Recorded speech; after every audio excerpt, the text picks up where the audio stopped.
Confusion remains over which houses the state government will bulldoze for its new regional rail link. Residents of Buckley Street, Footscray are gathering this weekend to hear from lawyers about their rights.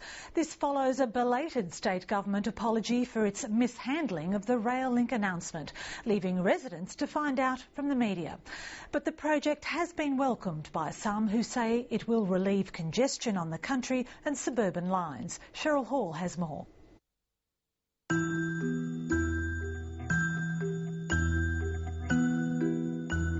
It wasn't a good start to the announcement of one of Victoria's most important transport projects, the $4.3 billion regional rail link. The state government did not tell the Footscray residents who are likely to lose their houses because the news might have leaked out before the announcement. We were surprised. They didn't even send a letter and notice. The government should have the manners to come and tell you. Oh, yeah. Well, we just get the letter this morning on the mailbox and, so we just shocking. When did you find out that your house might be bought up? Yesterday. And what do you think? Don't like it. Naturally don't like it. Railway Department staff arrived in Buckley Street to find journalists breaking the news to residents. Even then, they decided to come back the next morning. From Victoria Street up, which is Victoria Street's that main one there, is it? Is it all of those houses or just these houses? John Brumby was off spruiking his own credentials and doing his own self-promotion and left the residents of Buckley Street out in the limb. I thought it was very unfair. I think if we had our time over, they would have been out there earlier in the day. And I've written to all of the residents and I've, explained that to them and conveyed my regret and apologised to them for any distress that was caused by the method of them finding out. So you have apologised to them? Yeah, look, I've done that in writing, and the RRL team will now sit down with those residents one-on-one, take them through what the next steps are.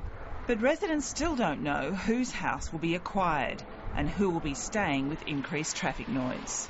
Well, didn't really tell me very much because still nothing is decided. In that fine refining, if you like, of the project, there might be a handful of those that ultimately are not required. So that's why we can't be more definitive than we are. Despite the disastrous media strategy, the project itself has been applauded. It's a very good project, Cheryl. First of all, it supports decentralisation because it supports the rail routes to Bendigo, Ballarat and Geelong. It'll give them very rapid access to the city, and at the moment, though, those trains are all held up by suburban trains, and they hold up suburban trains coming through Newport, Footscray and the like. And that means an extra 9,000 people an hour will be able to use the fast regional trains. The regional rail link has also been welcomed by Metro. It's been hit by an extra $4 million fine for failing to meet its punctuality targets in the 7 months it has operated Melbourne's trains. It's a fantastic project for us because it means that the regional trains, the V-line trains, will be separated from us through that really busy corridor and allow us to put more trains through there so that we can ease the congestion. But for now, that congestion will remain. Metro says it could be months before it meets promised targets. We hope to do that within the next 3 months. Can we be sure? No, we can't, because there's a lot of variability in the network. Not only there's a lot of fluctuation in the on-time performance. It took us a while to really understand what was going on, to fix 1,000 trains and make them more reliable, and we're spending $100 million on the train reliability programme. There's 1,000 of them. It takes a while to do. The regional rail link is the only part of Victoria's transport plan to receive federal funding. Melbourne's first underground rail line from Footscray to the Domain will cost $4.5 billion, but is not yet funded. There's no money yet for a $5 billion road tunnel under Footscray and through West Sunshine to relieve congestion on the Westgate Bridge. And the $380 million needed to widen streets in Footscray and Yarraville for a truck route connecting the booming Port of Melbourne to the freeways is also still to be found. I think we will probably see the Metro Rail Tunnel funded in the next 2 or 3 rounds of federal funding. But as I say, the truck action plan is quite small. It's only 380 million, and the state could fund that from its own resources, really. And then I think that both the West Link and the Peninsula Link really ought to be postponed 5 or 10 years into the future. Melbourne's West and the clogged Westgate Bridge were identified by the Eddington Report 2 years ago as the core of Melbourne's traffic problems. But transport experts say more roads and a road tunnel is not the solution. The more road space you provide, the more congestion results.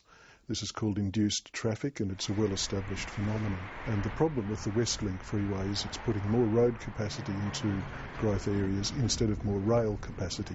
Metro is hoping the proposed Western Underground line will be the beginning of a proper Melbourne Underground. Well, I think the first thing to do is to get what we've got running well. And we know how to do it. We need reliable equipment, we need timetables that work, and we need an every minute counts mentality for everybody who operates it and uses it, so that we can keep the flow of people as smooth as possible. And then we need to start building a subsurface railway. The public transport system has to step up and do the job of moving the extra millions that will come here over the next 50 years. So it's not optional infrastructure anymore, it's essential. The regional rail link is due for completion in 4 years. The government will be hoping it will be easier to implement than Myki. The smart card system was announced 5 years ago this week. It's now cost $1.4 billion, and the opposition is considering scrapping it. The government says there is still no date set for Myki's introduction on trams or regional trains. Cheryl Hall reporting there.